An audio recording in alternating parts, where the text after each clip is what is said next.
అందరికీ నమస్కారం. ప్రకృతి వ్యవసాయానికి స్వాగతం. జిల్లా మండవల్లి మండలం అల్లినగరం గ్రామంలో నా సొంత ఫీల్డ్లో ఉన్నానండి. ఇప్పుడు మనకు కనిపిస్తుంది నా ప్రధాన మడిలో PMDS 28 రకాల విత్తనాలతో ఇవాళ పచ్చి రొట్టె పైర్ల పెంపకం అనేది చేయడం జరిగింది. ఈ రోజుకి 45 రోజులు పూర్తయిందండి ఇది చల్లి మేము. అయితే ఈ రోజున దీన్ని భూమిలో కలిదుండుతున్నాము. అలాగే వచ్చే 4-5 రోజుల్లో ఈ మడిలో దేశీ వెరైటీ అయినటువంటి చింతలూరి సన్నాలు వరి రకం నారుమడి వేయడం జరిగింది. దాన్ని నాట్లు వేయడం జరుగుతుందండి. అది 1:1 లైన్ సోయింగ్ పద్ధతిలో ఏలూరు జిల్లా DPM సార్ తాతారావు గారి ఆదేశాల మేరకు మా NFP మధు సార్ యొక్క సూచనల మేరకు 1:1 పద్ధతిలో ఇది 2వ సంవత్సరం నేను ఇక్కడ నాట్లు వేయడం జరుగుతుందండి.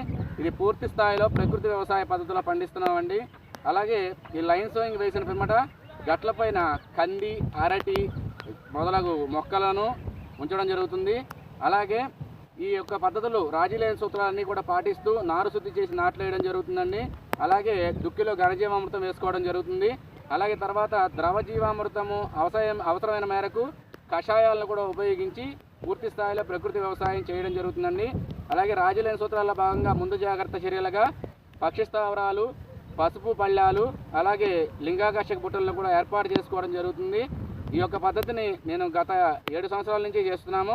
అయితే 2 సంవత్సరాల నుంచి 1:1 లైన్ పద్ధతిలో వ్యవసాయాన్ని సాగు చేసుకుంటూ మంచి దిగుబడులను సాధిస్తున్నామండి.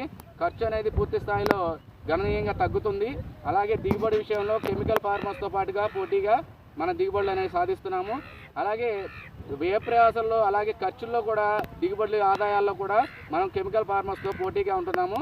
అయితే మన దగ్గర గత పంట పండించినటువంటి స్వర్ణ రైస్ కూడా మన దగ్గర ఉన్నాయండి. ఇప్పుడు ప్రజెంట్ మార్కెటింగ్ చేసుకోవడం జరుగుతుంది. అలాగే ఎల్ షేప్ గట్టు మీద అలాగే పందిళ్ళు వేసి తీగ జాతులు, కూరగాయల మొక్కలు కూడా పెట్టబోతున్నాం. మళ్ళా ఈ యొక్క పంట కాలంలో మనం మరికొన్ని వీడియోలు తీసుకుని ఈ యొక్క సోషల్ మీడియా ద్వారా మీ ముందుకు వస్తాను. ప్రకృతి వ్యవసాయానికి